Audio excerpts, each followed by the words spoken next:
Hi, Alex Michaels, Clem Simazar. I'm playing Clark Kent today. They're doing a little protest rally outside of the former Plain Dealer building about I want to say, I'm not sure what to call it, the city leaders inside doing the thing on inclusion.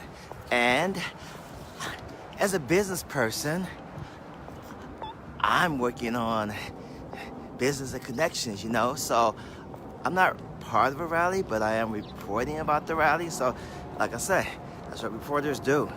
So here's going to see it.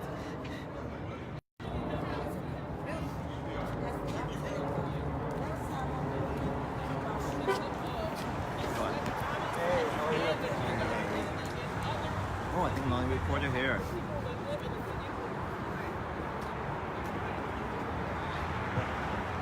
And so we walked in at the high level. That's what we want to make sure we don't happen. Same thing, all the way through. Okay. Yeah, other than amen. Well then, why don't you bring a group of us inside with you? Well, there's an interesting thought. Yeah. You can invite other people. Hey, how you doing? Yeah, Good to see you. Yeah. We're doing Clark Kent today. Or ask that the meeting be postponed until we get community members at the table. Well, I'm anxious. I don't know. I'm anxious to go in and find out Yeah. what's happening as well. I don't know who's going to be in there, but I certainly will carry forward the message that you've got. So hopefully if you go to the table and you look around and you don't see people who look like me, that you get up and leave. And that one. yeah. Hi, everybody. Hey, how's it going? Yeah. Any other thoughts? So yeah, Okay.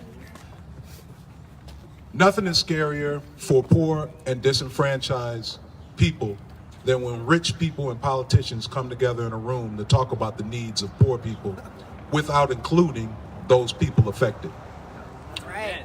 You must have economic growth to reduce poverty, but this is not accomplished by trickle-down economics. That's right.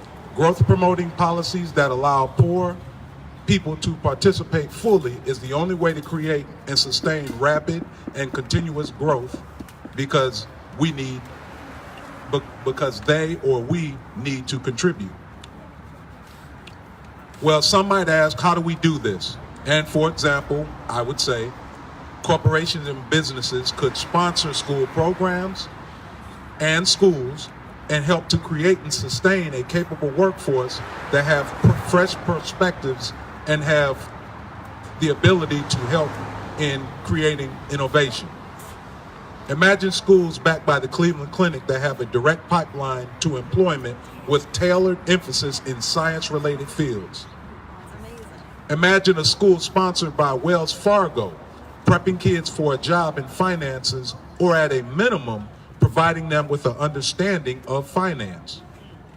Someone may say, well, I'm a developer. How can I achieve this according to you? And I would respond, for example, instead of gentrification that brings restaurants and small businesses to an area along with wealthier residents, let's have all of that, but not just that. Let's not drive out the poorer residents, sending them to red line areas, but ensure that they remain there so that they can become a part of the workforce and can benefit from the better schools and city services that will come into that area. Granted, most economic growth means more job growth, but the growth need not be based on predatory tactics that exploit low-skilled labor, but provide a living wage based on not based on the now federal minimum wage, but based on the cost of living that is adjusted to inflation according to,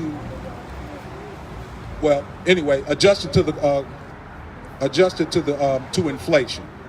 Understand that a 10% increase in the average income will reduce the poverty rate between 20 and 30%. Just a 10% increase. We cannot achieve this without changes in policies and without a cooperative local government that does not do things like going down to Columbus to circumvent the will of the people who are asking for a higher minimum wage. And let me remind this group that according to nonprofits, that including nonprofits into this does not lend credibility to the existence or to this group of people that are meeting. Credibility only comes from including the people that you're meeting and talking about. And lastly, I just wanted to say this. Talk to these youth. We standing for y'all. I'm just talk to these big generation. Talk to these youth that have these babies and these young men. Talk to these parents. Not go talk to. We know. We turn around and talk to these youth. School, paper, college. You don't stop just with 12th grade in college. You go. This is in trade, reference to the businesses, people or y'all participating. never be These out are the with things us. that you don't want to do. Keep being stupid. I walk with this sword. Don't do these things. Just maintain white leadership. Or frame issues and lead strategies for people of color without including people of color. Make sure you say you. Right. You need to limit partnerships with, You. limit partnerships with and feedback from communities of color. Limit your investment in creating partnerships with communities of color. Ignore complaints, stop ignoring complaints of bias and racism from workers and clients. Stop valuing credentials versus skills when employing or including people in this process. Stop not involving people that are directly impacted. Don't whitewash diversity language. Don't maintain the social dynamic of white nonprofit affinity groups. Don't exploit black clients in poverty just for your financial gain. Okay. All right. And I think I'll end there, but thank you everybody for listening.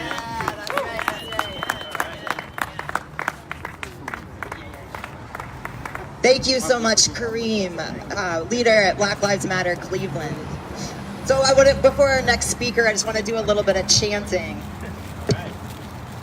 So I'm going to say, oh God, yeah. Okay, I'm going to say not going to save us, and you're going to say nonprofit executives. Oh, yeah. Okay, so JK. I'm going to say nonprofit executives, you're going to say Not gonna save us. nonprofit executives. Not gonna save us. Unaccountable organizations. Not gonna save us. Private meetings. Not gonna save us. Closed doors. Not gonna save us. Nonprofit executives. Not gonna save us. Unaccountable organizations. Not gonna save us. Private meetings. Not gonna save us. Closed doors. Not gonna save us. Microbreweries. Not gonna save us. Blockchain. Not gonna save us. The Q deal. Not gonna save us. That's right. Medical Mart. Not gonna save us. Cleveland Clinic. Not gonna save us. Who is going to save us? We are. That's right. We are. All right. Okay. Oh, Marvetta maybe? I think so. Yeah. All right, next up, we're going to hear from an amazing community leader and organizer who does so much stuff. If I read everything she was a part of, we'd be here all day. Let's give a hand for Marvetta. Thank you so much.